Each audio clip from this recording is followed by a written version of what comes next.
Have you ever shared a small secret with someone you trusted? Someone who stood close to you, listened with care and spoke kindly, only to wish later that you had stayed silent? Sometimes a single honest sentence can change the direction of a whole life. We often believe that those who smile with us are safe, that those who listen to us truly care, and that those who work beside us will protect our words. But the truth is harsh.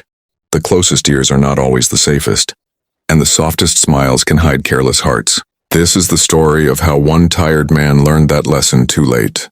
In a busy city filled with noise, smoke, and endless working days, there lived a simple man named John. For 8 long years, he had worked inside the walls of a large cement factory at the edge of town.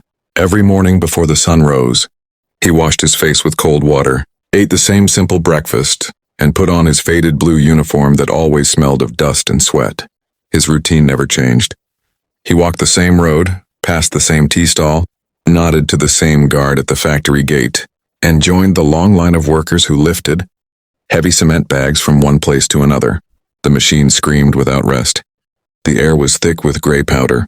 Lift after lift, step after step, the work never ended. John's hands were rough, his shoulders stiff, and his back ached almost every night. Yet he rarely spoke about his pain. He believed that honest work was a blessing and that silence was strength. Whenever his body hurt, he reminded himself that many people lived harder lives than his. At home, a small family waited for him. His wife managed their modest home with care, counting every coin and planning every meal. His young daughter ran to him each evening when he returned, wrapping her arms around his dusty legs without caring about the gray powder on his clothes. Those hugs were John's strength. For them, he never complained. For them, he never shouted. For them, he never thought about leaving his job, no matter how heavy the days felt. Inside the factory, John was known as a quiet and loyal worker. He never argued, never arrived late, and never caused trouble. Because of this, he trusted the people around him.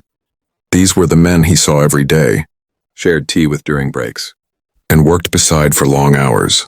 Among them was a man named Mike, a loud, friendly face who laughed easily, asked about John's family, and spoke as if he truly cared. Over time, John began to believe that Mike was someone he could trust. But inside John's body, something was slowly breaking. The work grew heavier, and the days felt longer than before. By afternoon, his legs felt weak. By evening, his mind felt tired from the endless noise and repetition. He did not feel hatred toward the factory, and he did not blame his supervisors. He only wished for one lighter day, just one small break to let his body recover.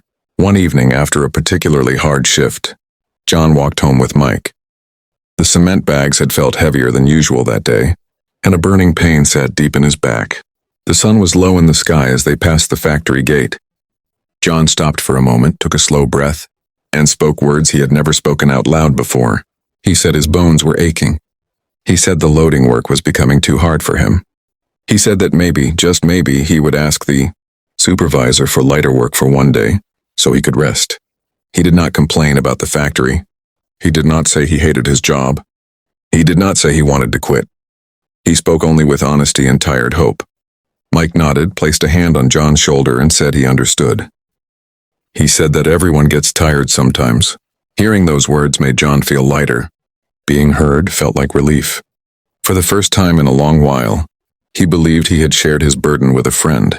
But what John did not know was that Mike enjoyed feeling important. He enjoyed being the one who carried news, the one people listened to. And sometimes being noticed mattered more to him than protecting the truth.